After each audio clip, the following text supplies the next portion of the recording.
Logan Seavey goes back-to-back at the Chili Bowl. McLaren releases their 2024 livery and our predictions for the 2024 NASCAR Cup Series. All that and more on the Flag to Flag podcast.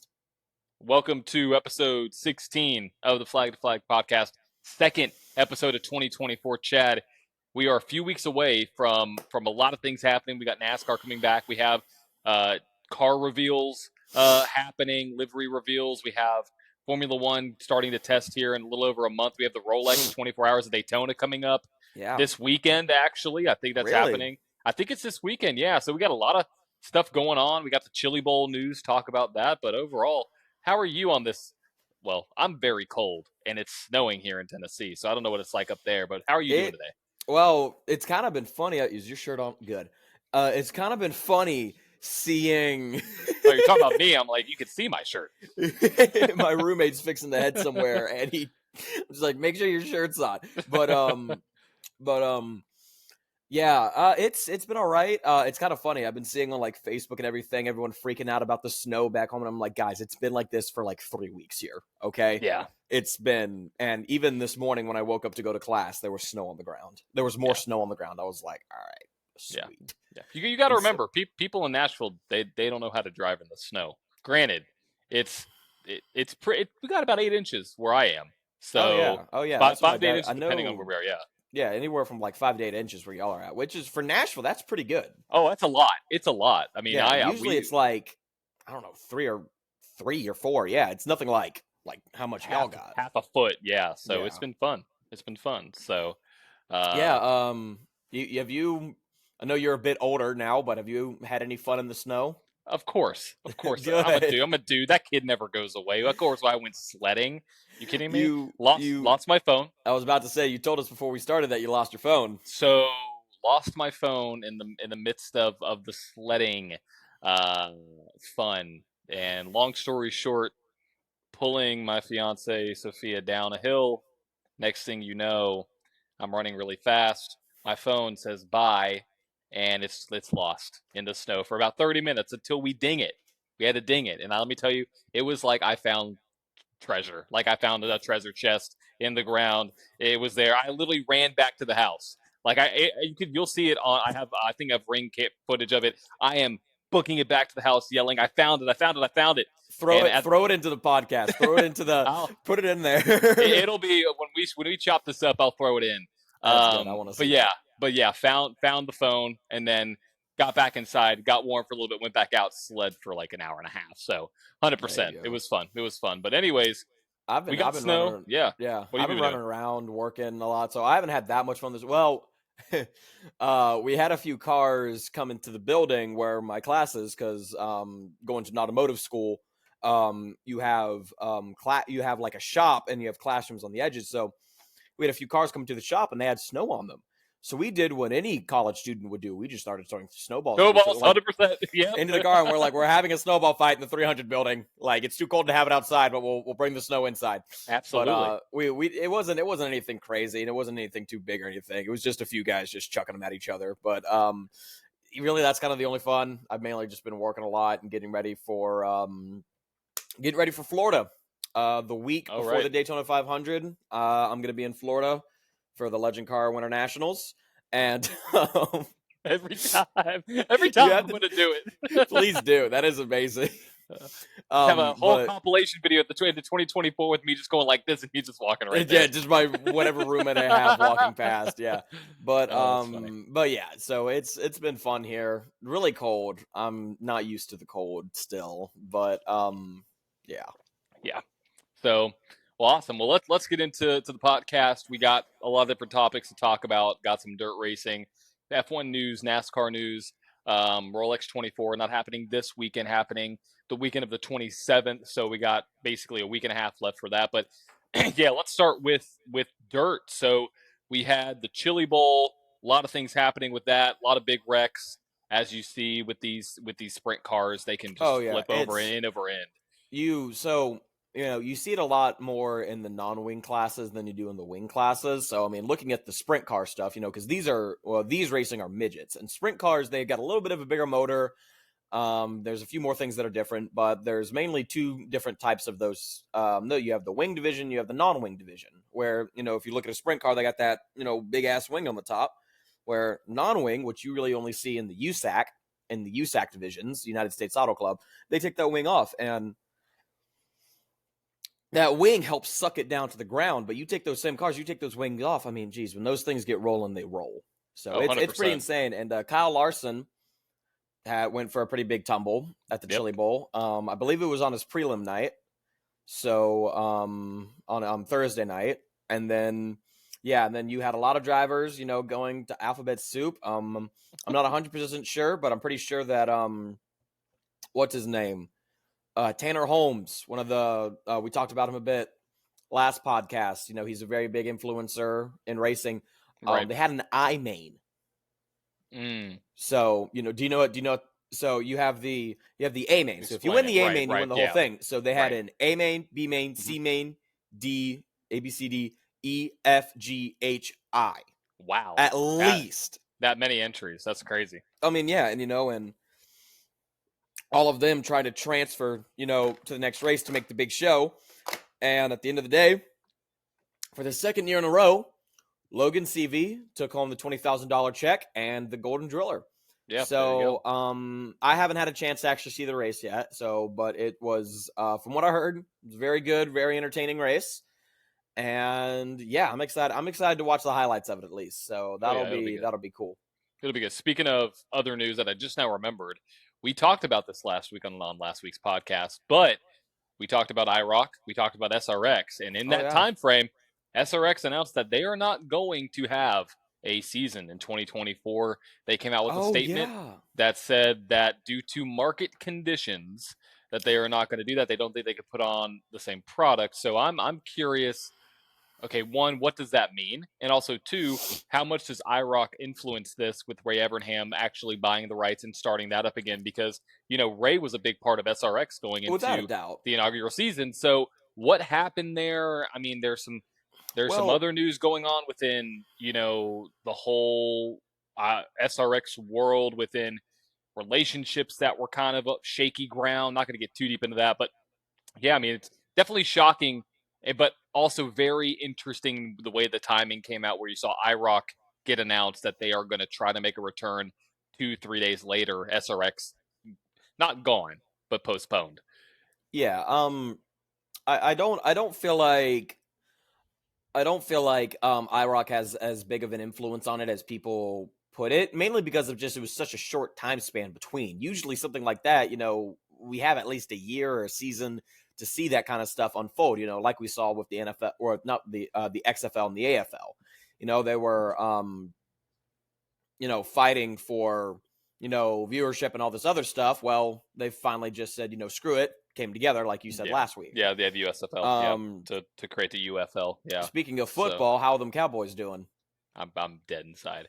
I'm sorry. I had to throw that in. I had to throw that in. Yeah. But I can't say much. Steelers didn't. Steelers didn't do much. You're a Steelers fan. I forget about that, man. What? Yeah, my dad grew up an hour north of Pittsburgh. Yeah. Well, all I care about is the Eagles lost too. So that's they got embarrassed by Tampa Bay. So that's all that matters.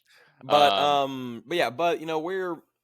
I don't think it's that big of an influence as people make it out to be. Market concerns, that can be a whole number. That can be that could be a number of different things. That could be, could it be the TV market? Could it be the parts market? Are they struggling just to get parts? Are they struggling to find someone who will put this on TV again, for Thursday Night Thunder? Or is it going to get, that's so, they're very vague within the message. Yeah, they are. And now, so, yeah.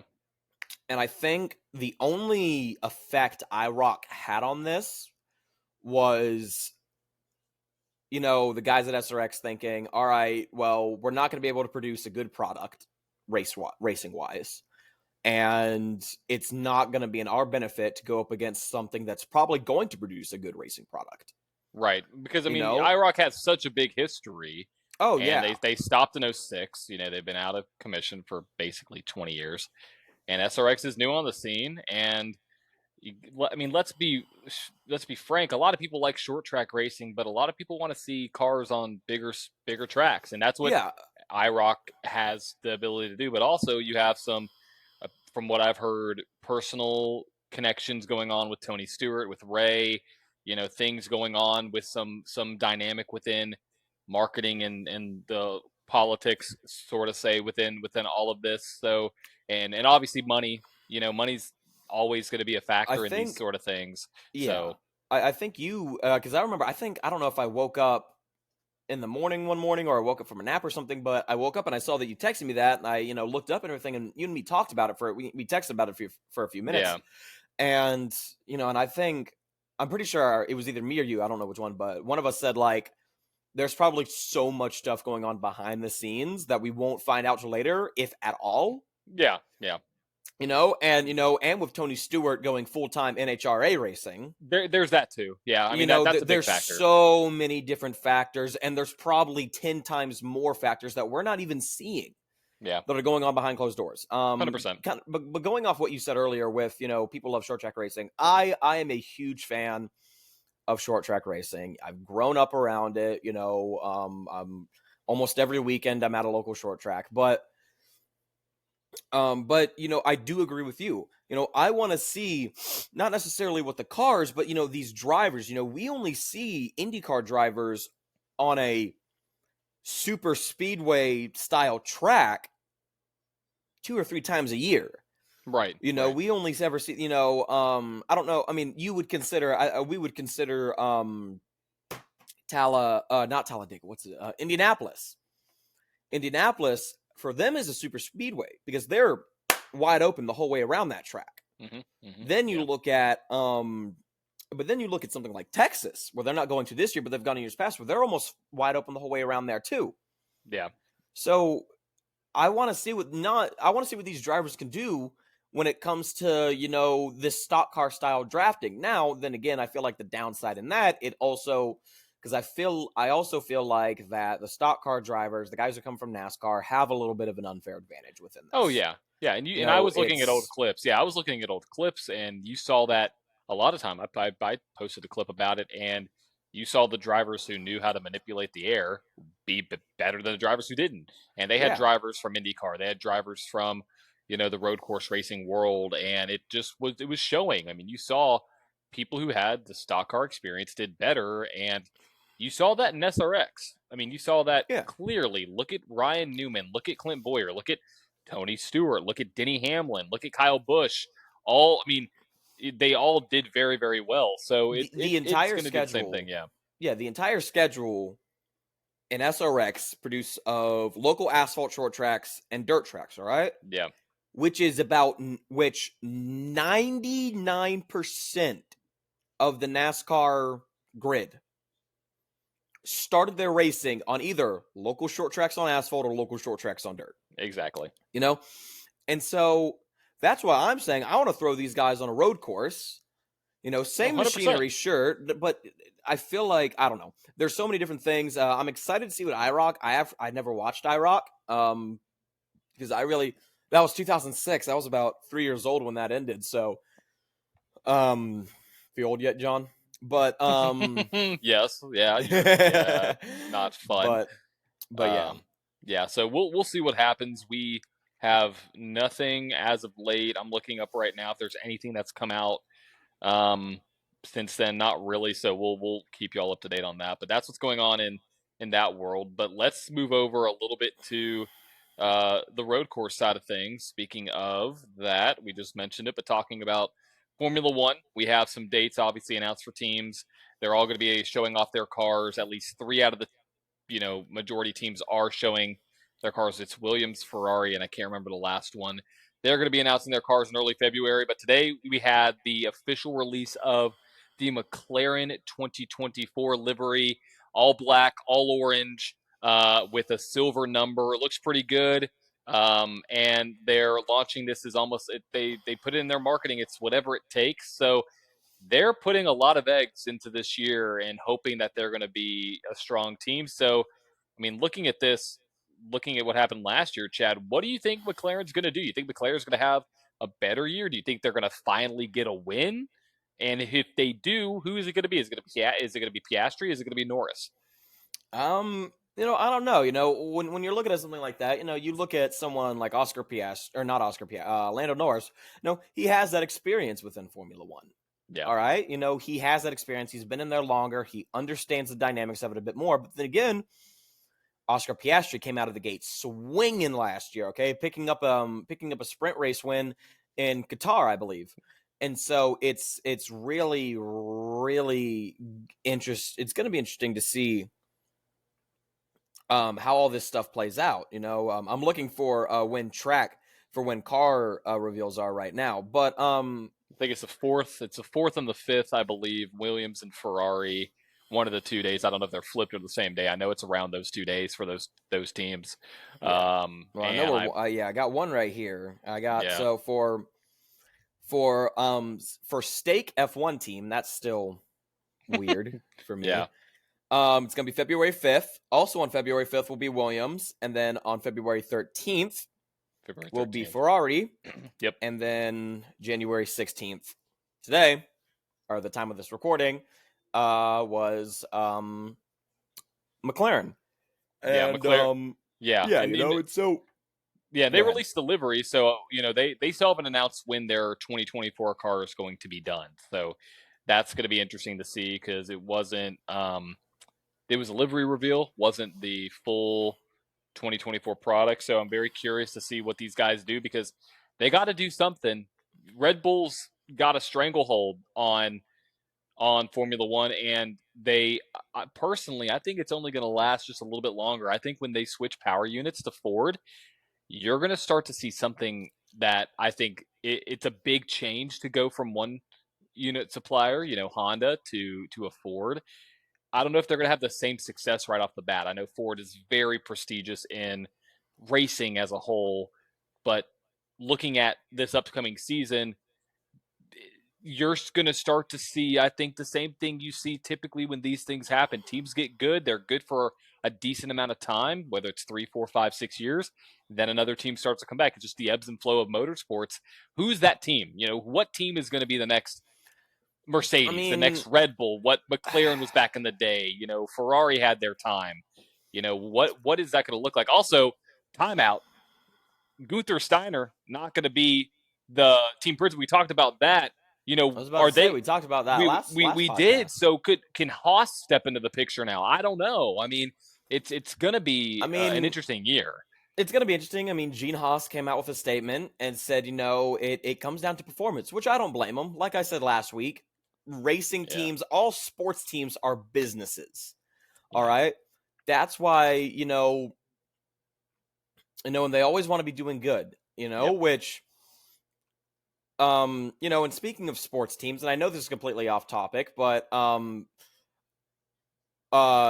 Titans head coach got fired. And then a few days later,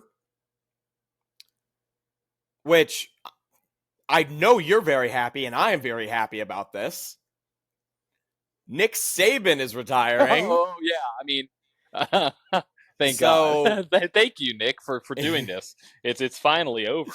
Well, maybe. We'll see. Yeah. Yeah, I mean, it's going to be interesting to see how all that plays out. But yeah, so that's going to be something. But yeah, it comes down to a business, Yep. And Gene Haas said, he's tired of finishing 10th. He's tired of finishing 10th. He's, he expects results. You're like, yeah, we see good. He's like, yeah, we see good results every now and then. Consistency is what they need. And in motorsports, consistency is everything from off-track performance to on-track performance. Consistency is Bingo. What you need. And so, yeah, it's going to be interesting. That's one of those things where, we're not really going to see what happens in, we might see a little bit of what happens in testing in Bahrain, right? But we're not really going to see until lights go out. Yeah.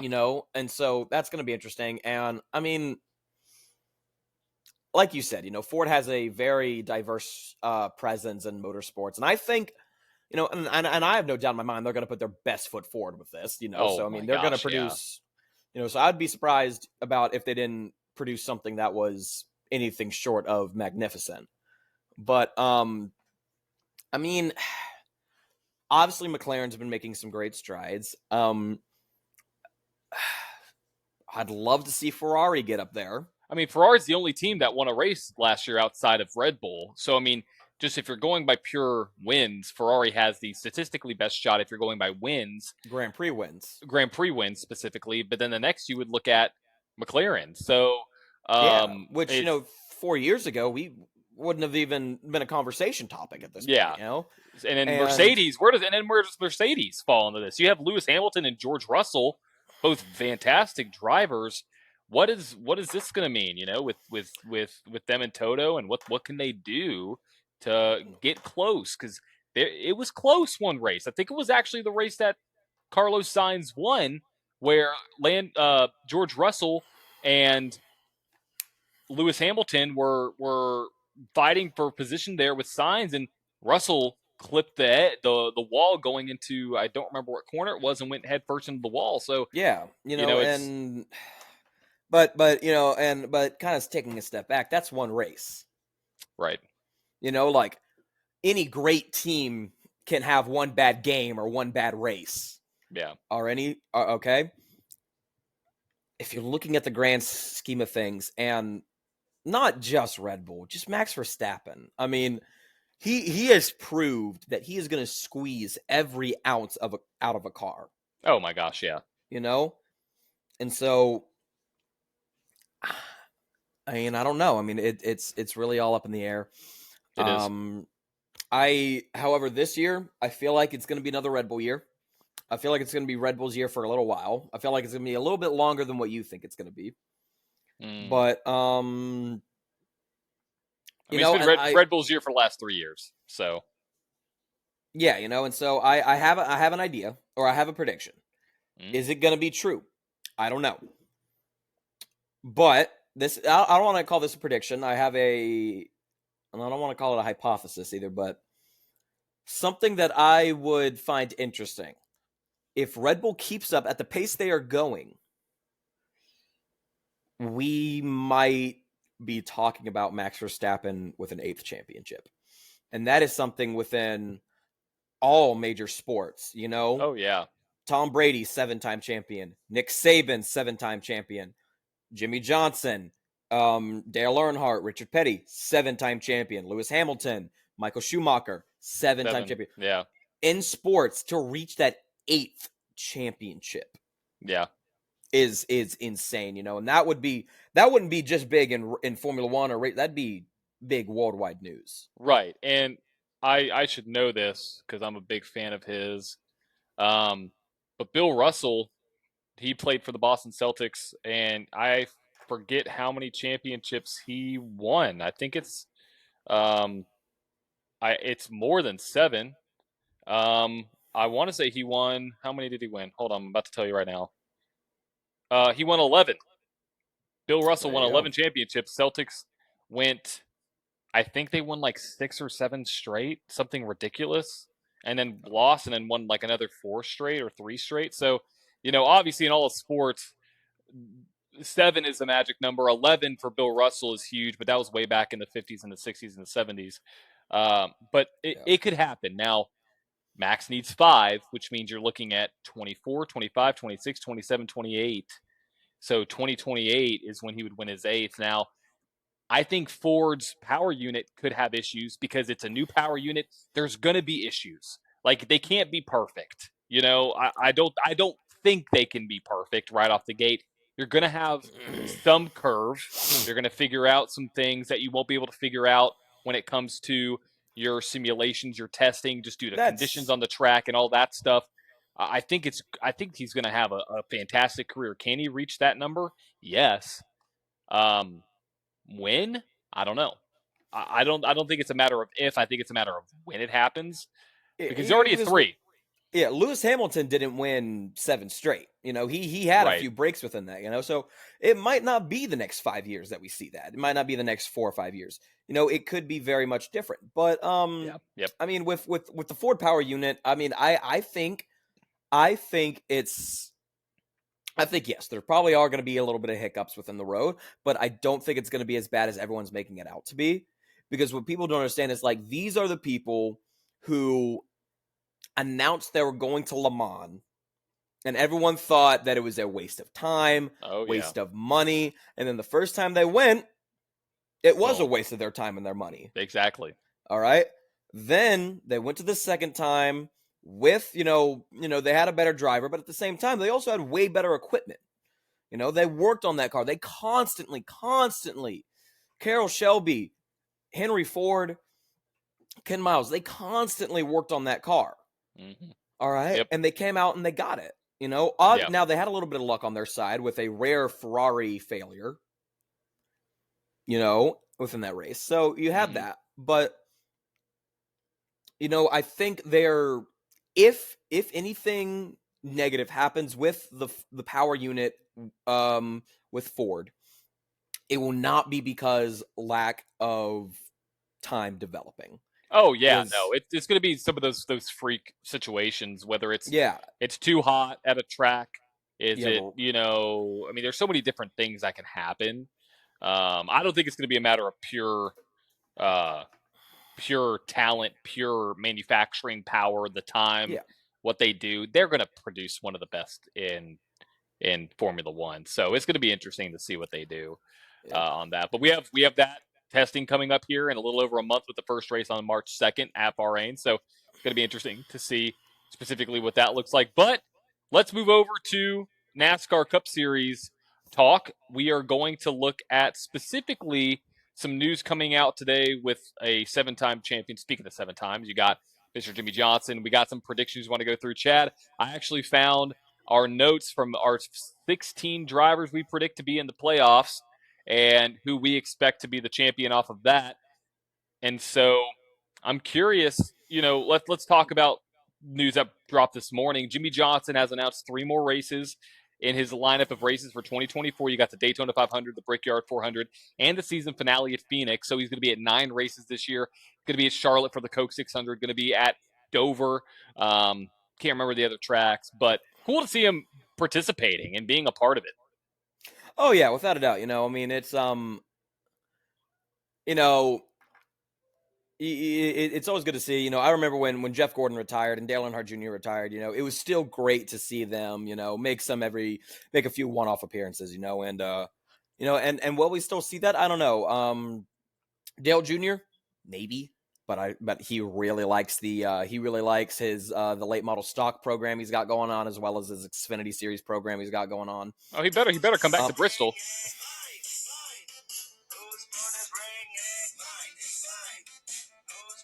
Hey, Mom, if you're listening to this, answer you're about to get a phone call.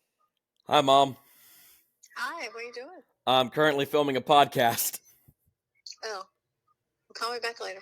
Alrighty, I love you. I love you too. Bye. Bye. Oh my goodness. So, Mom never a dull moment here. So Chad's mom has officially joined the podcast. Chad's mom, if you're listening, hello. Hi, Mom. he will call you back when we are done. But yeah, it's I feel like it's gonna be I'm excited to see it. I remember actually I did watch Jimmy Johnson race. Did I? Yeah, you had to have. You were alive. Well, I mean, no, I meant in real life. In real life. Oh. I was like, wait a second. I was like, when did Jimmy Johnson officially retire? He retired, I thought, in 18 or 19. Maybe 20. Okay, and that's the case. I did see him race in 2018 at the Daytona 500. Then I did see him race there. I think that's when he retired. I know I saw him race back in 2011 or 13. One of the good years. Yeah, really. So we got Jimmy Johnson that announced some dates he'll be racing at, which is cool to see.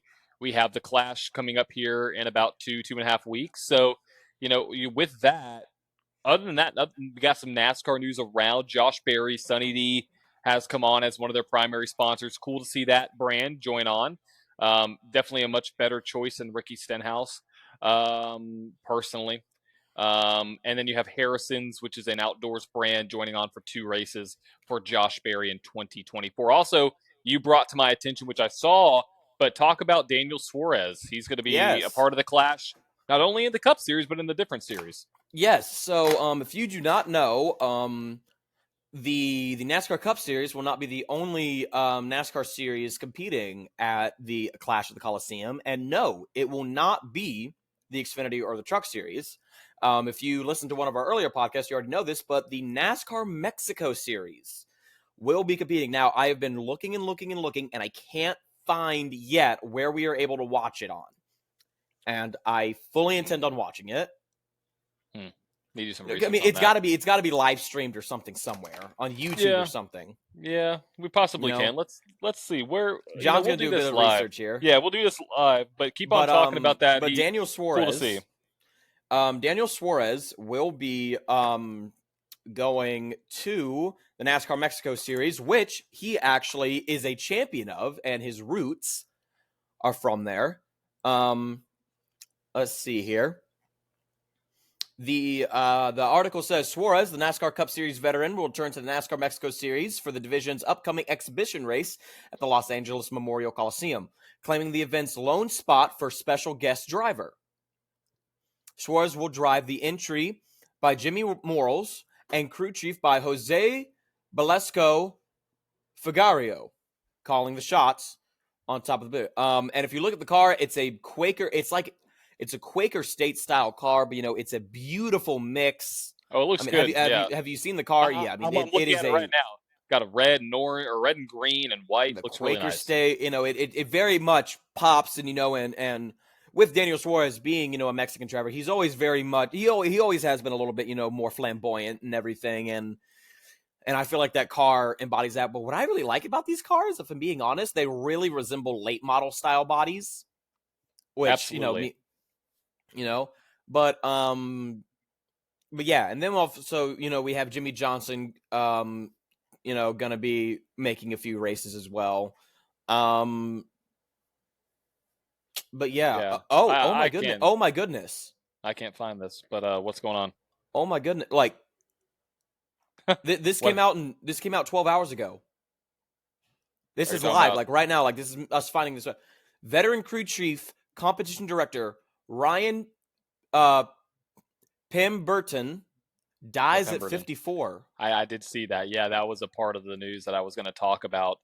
Yeah, it's really sad to see. I mean, he worked with drivers Ernie Irvine, Mark Martin, Eric Almirola, David Rudiman, Robert Presley, and Derek Cope. Yep. Oh my goodness. And then also, yeah, I mean, it's just sad. I remember the name, and he's been obviously a part of great drivers. So it's always sad when you lose something like that in the series. Oh yeah. So one thing about racing is it's a massive, especially like this is why I reiterate so much: go to your local short track, not just to go support it. Yes, go and support it, but the environment is very much different than a NASCAR race. Yep. 100%. NASCAR race, you're racing for real money. You're racing for, you're not racing for a giant check every week at a local short track race. All right. You're racing for a few $100. And then that's where you see the real passion within the sport come through. Yep. 100%. And so that's, and even when you see, like, even over this past winter, some of the local short track folks that I've known have unfortunately passed away. And we're coming up on the 1-year anniversary of a kid that I taught and coached of his passing away. And so, yeah, but, it is always very sad when you see that kind of stuff. But, they've also released the format for the race, as well as the mid-race entertainment. Yeah, I mean, let's talk about that for a second. I understand from a marketing perspective. I know what they want to do. I understand it. Do I think it's the right move with the audience for LA? Makes sense. Do I think it's the right move for people who are going to be tuning in? I don't know, because it's Machine Gun Kelly. Thinking about what they want it to be, I believe last year was Ice Cube. Love Ice Cube. I may be wrong on that, but I think it was Ice Cube. I mean, Machine Gun Kelly is definitely an interesting choice because of where they are, who they are, and who they want to target, as in NASCAR, and bringing in that kind of entertainer. But they could have done a personally, I think they could have done a better job. It is LA, so it's just how that Yeah, goes. and the only problem I really have with it is because I'm not gonna lie, there are a few MGK songs that I actually kind of like, Oh yeah, but I'm not saying it's bad by any means. I just don't know if it fits the audience. oh yeah, and I'm not just I hate that we have a mid race. I mean, I can understand having a competition caution and all that, but I mean, I don't know if a show is the best thing, because you could be thinking a lot about strategy and all this other. There's a lot of stuff that where like the fans like you and me who pay attention to that stuff, Yeah, could actually enjoy. But I don't know if I don't know if you're there, for the Los Angeles area, because I mean that's kind of their wheelhouse. But yeah, but I mean, like for the average fan, it's not going to be the same. I mean,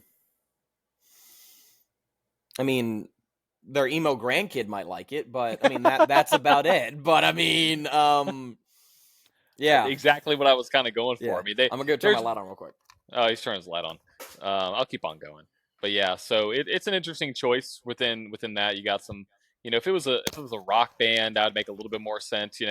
All I was saying was that you're really really ugly, Chad. Oh, thank you, thank you, I'm messing with you. thank you. No, I was talking about how I think they could have done something within the rock space.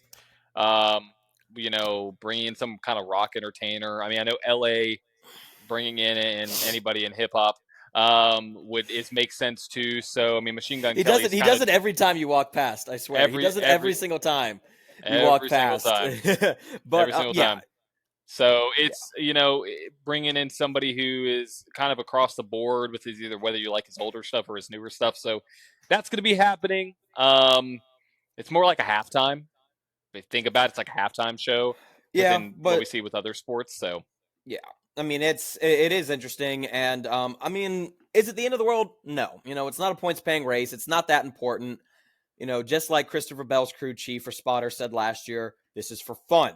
We're here to have fun. yep. And but then again, it is hard when you have what I think it's like a $2 million paycheck. Is it? I think last year was something like that. There's no way.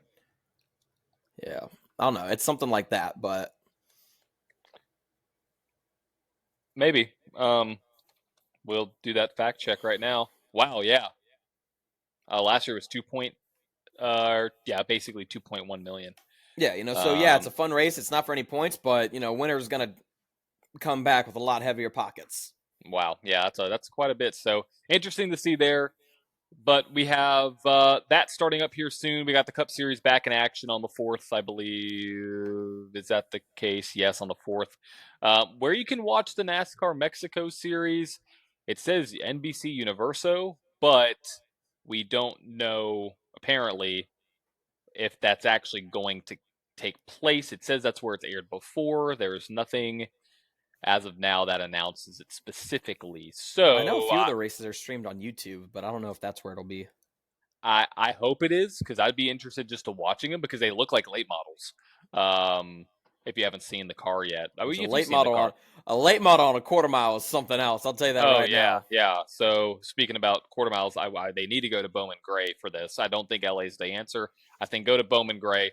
We've talked about that way before. I'm not. We're gonna get into that, but Yeah. I think But looking at the 2024 season, Chad, I have up our notes from who we think is going to be the final 16. I don't know if you want to pull that up so you can look at that as well, but Yeah, we I have a got little you. bit of a different list. I'm not going to give you your pick because you know your pick, and I think everybody else knows it, which I think is I, I don't know. Go to page 9, I believe.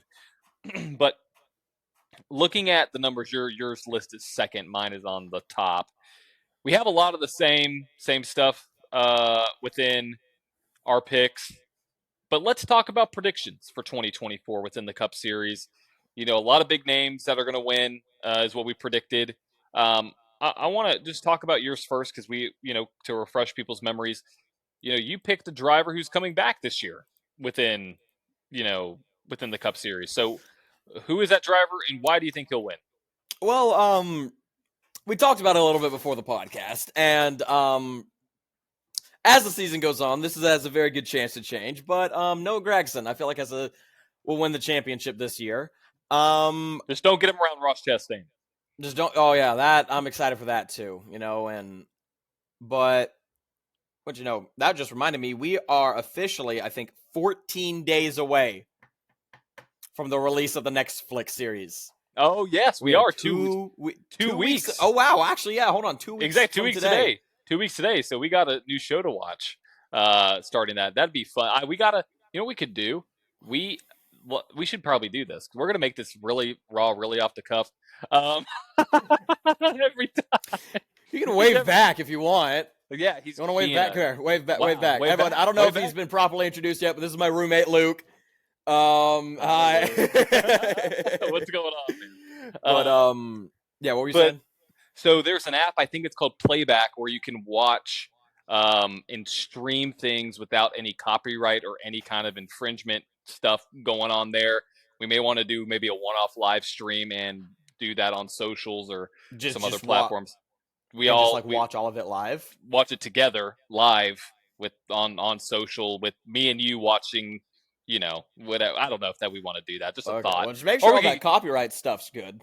Yeah, no, it's for live sports. They do a lot with live sports. There's some other creators in the space that do it, but yeah, no, that's coming out 2 weeks from today. Excited about that, but yeah, so Gragson, he's coming back. They haven't announced. Let's talk about this. Sponsors. Who's going to be his sponsor? Are we going to see the same thing we see with Kyle Larson? I don't know. With Kyle Larson, when he first got back into it, and it still is to this point, and I wouldn't be surprised if, to a certain extent, he still is kind of struggling to get a few sponsors. But you see a lot of the time you have Hendrick Cars on there. Hendrick Cars, Rick Hendrick Motorsports, all kinds of. So are we going to see some, Haas machining on there? Probably. It usually goes to one of the newer drivers or something like that. I know that's one of Cole Custard's main ones, but good old Cole Custard. Yeah, but it's I don't know. It's gonna be interesting to see. In my personal opinion, you can disagree, John. Anyone who's listening to this has every right to disagree if they feel so, but I don't feel like what Noah Gragson did was as bad as what Kyle Larson did. Yeah. I say yeah. And it was very different, and there was very different instances. It's really hard to compare the two. In my opinion, but yeah, so I think it's going to be really interesting to see what happens. Yeah, we're a month out. I don't know. We're a month out. We have a month and 2 days until the Daytona 500. Yeah, we don't know who his primary is going to be. You saw Black Rifle. Black Rifle was his sponsor for a while within his Xfinity side, and he was sponsored by Black Rifle when he was in the 42 car. Right, the 42 car. And Black Rifle Coffee. Yeah. So they haven't made. There's nothing out now. There's obviously behind the scenes that we don't know about. But I'm curious. Is this going to start? With HendrickCars.com basically sponsoring Kyle Larson outside of like a few races? Are we going to see the same thing with Haas Machine? That makes a good point. I'm glad you brought that up because I was like, who's going to be the sponsor? and it's going to be something interesting like that, and it's a little bit harder, if you're like something in Joe Gibbs, where, Joe Gibbs doesn't necessarily have, a business. He was he's a football coach, which, right. They're not going to compete with they're not going to sponsor or try and collaborate with another big time sport, because they're always constantly fighting for room to stream and everything. But 100%. it's I don't know. It could be interesting. But then again, just because when the season starts, these conversations don't stop. These conversations are constantly going on. Sometimes these sponsors pop up in the middle of the year. Oh, sure. So, And also based on how drivers do. Think about exactly. how that happens. I mean, and let's make this clear. I know you predict him to go and win the championship. If he wins a race, which it's possible, Eric Jones, and he was fast. Horsevar was fast in the 42. Eric Jones, they have a decent program. Let's think about this. What if Noah Gragson comes out and wins the 500? What you're going to tell me there are no sponsors that are going to? I mean, think about that. Dude has a chip on his shoulder. Dude wants to prove that he can make it in Cup. Comes out and wins the 500. Like people, teams, and sponsors. Well, specifically sponsors want to be on cars that can win. And if Gragson can prove that he wins, who's going to take that risk? He's going to class. Hey, he said, "See ya." See, we're building the relationship now. There we go. Building a relationship 600 miles away. Exactly. So, I mean, what's going to happen? I don't know. Nothing's been announced. So that's yeah. But let's flip to the other side of the bagel here and look at I literally just made that up, but and look at something like Austin Cindric. Austin Cindric. Yeah. Very first Cup Series points paying race. Goes out, wins the 500. Yep. All right, now people are talking about him. Now, is he going to be a threat for the championship this year? There's a very next week, wins pole at Auto Club. All right. Huge topic over. Is he going to be, is he going to be a factor? Is he going to be, this great rookie that comes out? Nothing. Yeah. He's shown not much. Cindric has since he won that race. I mean, he's been kind of radio silent since he came out, and you thought last season, could he do something? No, I mean, he really didn't do much, and so he wasn't a topic. He wasn't a conversation in any one of these races at all. I mean, at all. So I'm very curious to see what happens. I'm right now looking at some sources when it comes to the 10 car. He did sign a multi-year agreement. Smithfield's obviously not returning. Drew Blickensderfer will be the crew chief for Noah Gragson, but there is no sponsors, nothing, not even one. So I'm very curious to see where this goes. But you pick Noah Gragson to win the championship. That's just. I feel like that'd just be a cool story. I mean, and it'll be interesting. And as the year goes on, who knows what happened. But one thing we haven't talked about is who you think's going to win the championship this year. Yeah, you look like a pixelated Mario character for a second. I'm going to state my picks. It should be fine. We should be good. All right. I was about to say you've been good this whole episode. So. Yeah, it looks, I don't know, maybe, I mean, it says it's 99%. I think we're fine.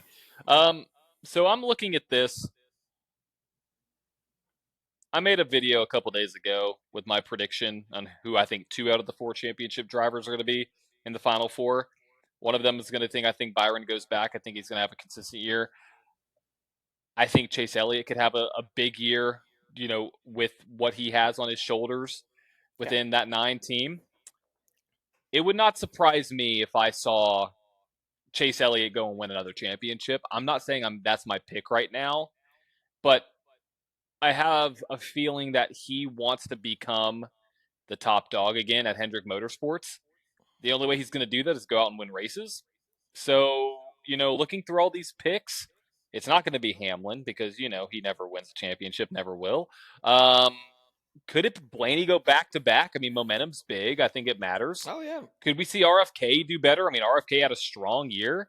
You have a lot of different picks within this. I like somebody out of the Hendrick camp. You know what? I'm just going to do it now. Let's say Chase Elliott. Chase Elliott wins the 2024 NASCAR Cup Series championship, coming off of many missed races, coming off an injury.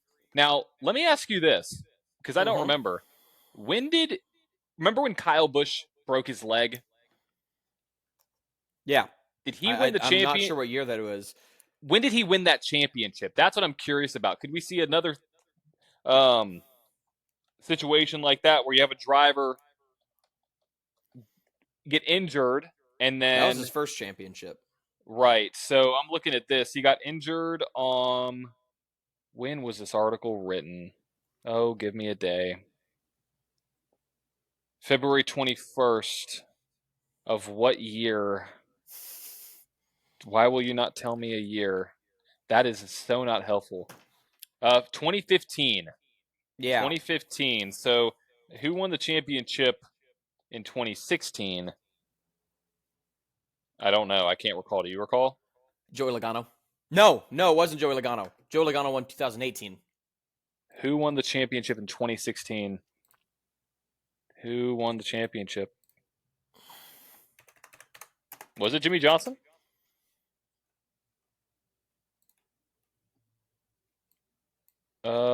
Races Drivers Championship? Yep, Jimmy Johnson won. Kyle Yeah, Busch did come that was third. What was that? What was that noise? What was that noise? Oh, I was like, that is a hell of a stutter. This is some Aquaphor that I've been using. Oh, and, dude, that I stuff's fidget with it sometimes, and I gotcha. it'll blow air. I gotcha. Well, you know, I think Chase Elliott has the chip on his shoulder. I'll make that my pick. You pick the 10, I pick the 9. I think he'll get one done, win a couple races. I think he may win. I think he's going to win at the road course. So that's my prediction on where we stand. So who knows? Who knows what can happen? But that is our predictions for the 2024 season. Upcoming here, we have kind of recap a little bit. Kyle Larson had a crazy wreck at the Chili Bowl. You have much news around SRX not coming back. You have McLaren dropping their livery today. You have Pemberton passing away, unfortunately. And then you have the NASCAR Clash coming here in 2.5 weeks with the NASCAR full speed documentary coming out on the 30th. So, Chad, we're a little bit into this. We're about 53 minutes into this podcast right now. Anything else you wanted to chat about today on the Flag to Flag podcast? Something we forgot. Our local racing report. Oh my gosh! Yes, local racing report. So the best for last. What's going on? Yes, best for last. So this past weekend, I woke up, didn't have anything to do on Saturday. Looked at my phone and saw that an hour and a half away in Columbus, at the Columbus Expo Center, the Buckeye Quarter Midget Racing Association was racing and having their third round of their Winter National Series. And so I was there helping out. Got to help out a bunch of national folks. So yeah. Here are your winners from those races. From the Formula Mod division, we have Ellis Mendoza. Your junior Honda feature winner was Ty Schaffer. Your senior Honda feature winner was Taylor Henson. Your heavy Honda feature winner was Trevor Jones. Your junior 160 feature winner was Ty Schaffer. Light 160 feature winner, Taylor Henson. Or Henyon, my bad. Heavy 160 feature winner was Cash Brewer. Then we go on to the Light World Formula division. Your winner being Davey Alslip. Heavy World Formula was Keegan Weiss. Junior Animal was Lucas Coulter. Senior Animal was Jackson Herr. Unrestricted Animal was Caden Winger, and I believe that was it. I believe we had multiple blue rookie and red rookie features. They had so many. There were over 200 cars at this race. Wow! And so they had a D main, they had C mains, it was fantastic event. I'm definitely going to try and go to the next one. So blue rookie feature race winner number 1 was Lucas Stiles. We had 2 red rookie. I can't seem to find the names on here, unfortunately. But yeah, I think they had like 3 or 4 red rookie races. I mean, there was racing all across the board. Very, very good racing. And if I can find it, their next race will actually not be this weekend, but next weekend, the 27th, will be their next race. So, yeah. Fantastic. If you would like your local short track, shout it out on the Flag to Flag podcast. Email flagtoflag10@gmail.com or hit us up on any of our social media channels. Listen out for those at the end of the episode. And also make sure you go and visit your local short track and bring a friend. 100%. Sounds great. So that, I think, kind of wraps up everything. Chad, we'll be back next week with any other news coming out of any other major Formula One sanctions. You have NASCAR, things coming out there. if you have more news around SRX or IROC or anything along Um, those lines, and you have your hand up. Speed Yes. Fest. We have Speed Fest this weekend. Yes. Yep. Which will be very exciting. Ross Chastain will be racing in the Pro Late Model Division, so it's going to be at Chris Motorsports Park in Cordell, Georgia. It is a very popular track. I believe it is known as Watermelon Capital Speedway, is what it's known as. So obviously Ross Chastain has to be there. Oh, absolutely. For the Protect Your Melon Speed Fest race is what they're calling it. I love it. I love it. And so, and we've got some big names going in there. I mean, you look at the pro late model field. I mean, Gavin Bochelle, which he's at every freaking race. Gavin Bochelle, Bubba Pollard, last year's Speedfest winner, Stephen Nasse. I mean, and even looking at, they have the Bandoleros and the Legend cars. They haven't released anything for the Bandoleros, entry list wise. But looking at the Legend car stuff, we've got Emma Britt making her Legend car debut, as well as folks as Donovan Strauss. Last year's, I believe, he was the pro national champion. You've got a bunch of big names coming into this race. It's going to be super exciting to watch, and I'm definitely gonna, John, doubt you're gonna watch it, so I'll send you the highlights. But I will not be in Nashville this weekend, so yeah, you're gonna have to keep me up on that. I'm gonna be in the Highlands, North Carolina. Depending on the weather, depending on what happens with the roads, got a bachelor party of mine I'm going to go to. So, your bachelor party? No, a bachelor party, not mine. Oh, okay. A bachelor party. Yeah. Okay. No, so that'll be fun. When is that coming on? Is it going to be streamed? How can people watch that? It'll be on Racing America. So, luckily there won't be pay-per-view like the New Year's Bash was. I have a subscription. It's like $25 a month. I say I have a subscription. I just borrow my buddies. But understood. That's how we do it. He has we share subscription accounts. There you go. 100%. Yeah. So I'm pretty sure it's not pay-per-view, but they have they're going to be streaming their qualifying on Friday night, and then all the racing is going to be happening on Saturday. Cool. So, I was excited. It was a lot of great racing last year. A very close finish in the Bandolero race last year. So it's going to be really exciting to see how that goes. And then, there we go. That's all I got. That's all we got here on the Flag to Flag podcast. So as always, thank you for tuning in. If you watched this far, thank you so much. We would love for you to subscribe to the show on Spotify and or Apple Podcasts, or if you're watching this on YouTube, the YouTube fam, subscribe there as well if you haven't already. Give it a like and hit us up on all of our social media channels. It is at Flag to Flag Podcast on Facebook, TikTok, and Twitter /X. On Instagram, it is Flag to Flag _podcast. From John and Chad, we've reached the checkered flag. We will see you next time. Bye.